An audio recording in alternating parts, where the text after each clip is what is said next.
basic stuff that we're going to be doing in second grade. And these are your lovely academic partners. I'm Lori Schatz, Marcy Cranebrink, Stephanie Lewis. and the other ones are in another room because we knew we would not all fit in one place. And then Leanne Wright is our associate for the entire second grade.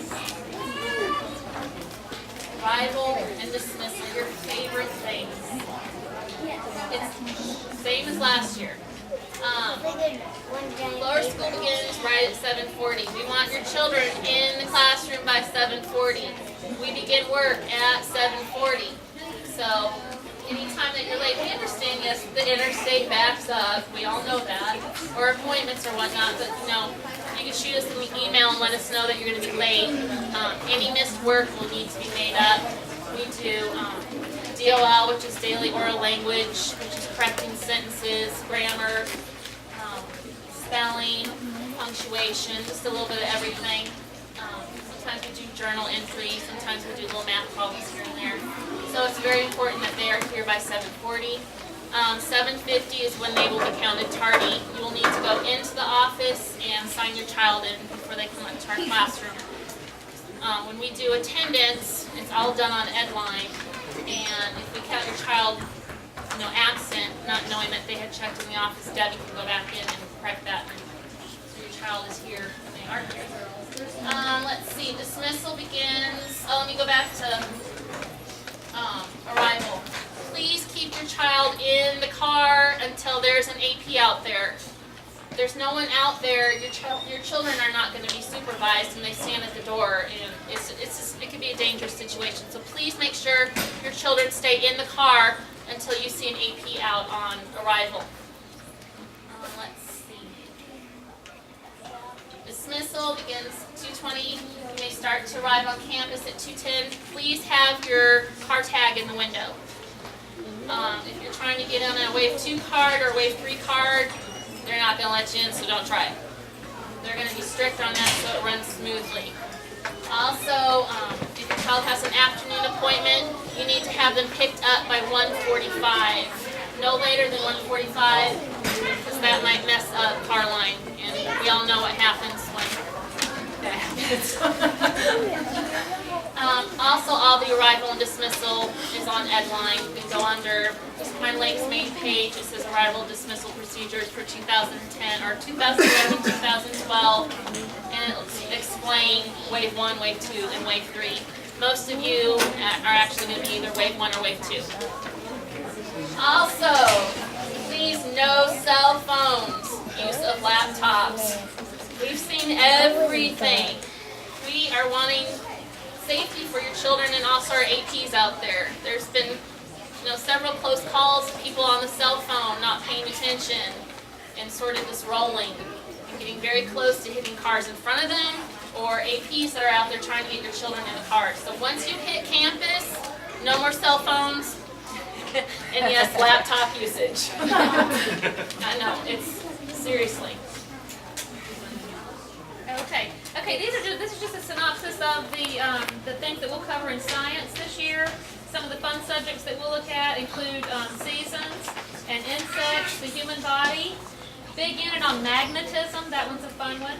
Matter and simple machines, that one's really fun too. Weather and the water cycle kind of go together. And sound, life cycles, and of course we'll focus a lot on Earth Day as well. So that's some of the fun topics in science that we cover.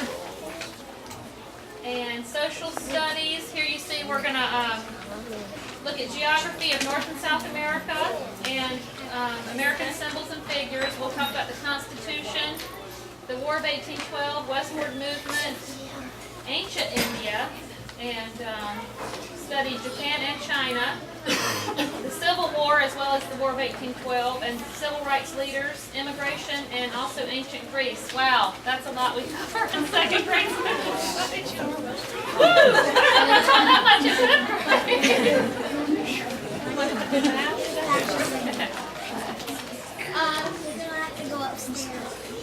Our goal is for us to begin with the third grade Saxon math curriculum, and I know this is maybe kind of a shock to some of you. But don't worry, we are not going to leave anything out. We have lots of time built into our schedule so that if we get to a third grade topic that we feel your child, or the majority of the children need more work on, we have time built in to maybe stop and spend several days on time or whatever the topic may be. So we are going to start with the third grade math book and the curriculum, but we have plenty of time to spread it out and really focus on some of those harder topics. We do several different higher thinking math things. Every week your child will get a sunshine math sheet that they can take home, and this is just a lot of problem solving, things like that, a lot of higher order thinking that you don't really see it in that kind of context in the Saxon book. And then we also have accelerated math, which is on the computer, and we encourage that your child do at least one practice per week in accelerated math. Okay, spelling. Spelling pretest will be given every Monday, also depending on the week. If we have like a 3-day week, don't expect to see spelling. Each child will receive the same pretest on Monday. If your child has an 80% or better on the pretest, they'll be given the challenge words on Friday. And that's just an example of the regular words and then the challenge words. They will go by our phonics lessons that are in the Hope Mifflin reading series. So if we're studying words that have ER, IR, OR, then those are the words that you'll see on spelling. But we're trying to make the challenge words just a little more difficult, not completely out of control challenge words. Oh, okay. As I said, we use Houghton Mifflin reading. Each week your child will read a story from the student text, and they learn a comprehension skill, sequencing, making judgments, comparing, contrasting, summarizing, making inferences, predicting connections. They also have a grammar lesson. They also have vocabulary words that come out of the reading. And on Monday we'll go over and learn all those, and then on Friday they'll have, on our assessment we usually have part of the comprehension, we have grammar, we have vocabulary on the assessment on Fridays. So they'll see those vocabulary words again. Phonics.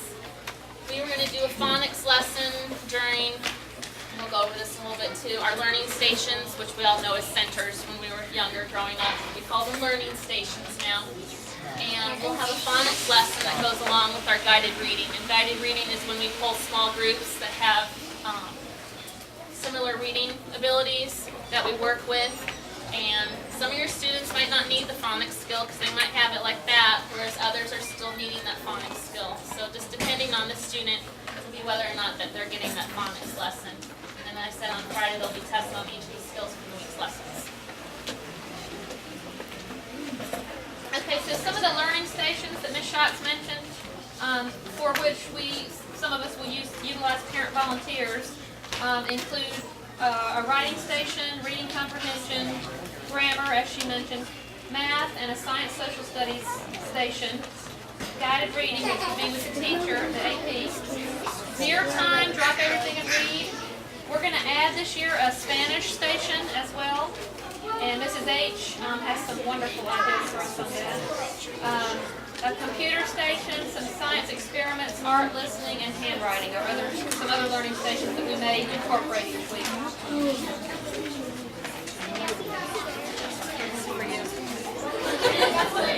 The writing curriculum that we use here at Pine Lake through all grade levels is the 6+1 traits. I know that most of your children have heard of these before. We kind of just started introducing them last year. The 6+1 traits are ideas, which is just coming up with good topics to write about. Organization, how your paper should be organized, usually a beginning, middle, and end. Word choice, choosing exciting words, not saying good 15 times in the same paper. Voice, and that's kind of one of the tougher ones, but that's more like, if you want your paper to be silly, what kinds of words and what kind of tone should you set in that paper? If it's a serious paper, it's just what the voice and the tone is. Sentence fluency, are your sentences choppy or do they flow? Conventions, and that's, capitalization, punctuation, things like that. And then presentation, does your paper look nice and neat and organized? How does it look when somebody is reading it? So those are our 6+1 traits. that's the order that we go into, and it's each month. So the month of September, we're going to be focusing on ideas, and we'll go like that. And then Ms. Miller wanted me to put on there that she's going to start having parent night seminars for trade writing and for reading strategies, starting September 22nd. And she'll send more information out about that as well. I would take full advantage of both days. Okay, accelerated reader and math. Who's familiar with AR? Raise your hand, buddy. About AM, accelerated math. Okay, these are both computer-based programs. They're available online for you to use at home. AR is your child will read a book at his or her reading level. They can get on the computer, type in the title of the book, and they will get, it depends on the length of the book, either 5 or 10 questions, comprehension questions related to that story. Some of the books also have vocabulary tests with them as well. These are strongly encouraged. We would like to see 5 points a month, which is really 10 basic picture books. So it is easily done. It also helps a lot with comprehension. If your child is still at a beginning reader's level, when you get on there, and I'm sorry I cannot pull it up because the classes aren't inputted yet, but it will ask you, read independently, read to. If you read to your child, they can click that, and you can even help them go through the comprehension questions together and have them choose the right answers. So it is a program available for all reading levels. Let's see.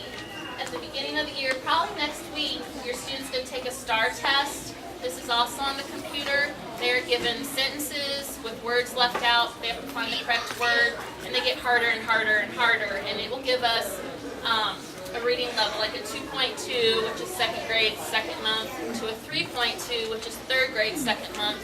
And that's just a basis of your child falls somewhere between a 2.2 and a 3.2, and we're able to find books for them. Because you don't want to find books that are too easy, and you definitely don't want to find books that are too hard because you do not want to get them discouraged. So it's a good idea to stay somewhere between that level. It's okay to go over a little tiny bit, but if they're reading like at a 3.3, don't give them a 5-point book because you'll just discourage them. And they will do that 4 times a year, so we'll get different readings. And the SIRI is another reading assessment we do at the beginning of the year. This is teacher directed. They will actually read passages to us, and we'll also be able to see what grade level that your child is reading at.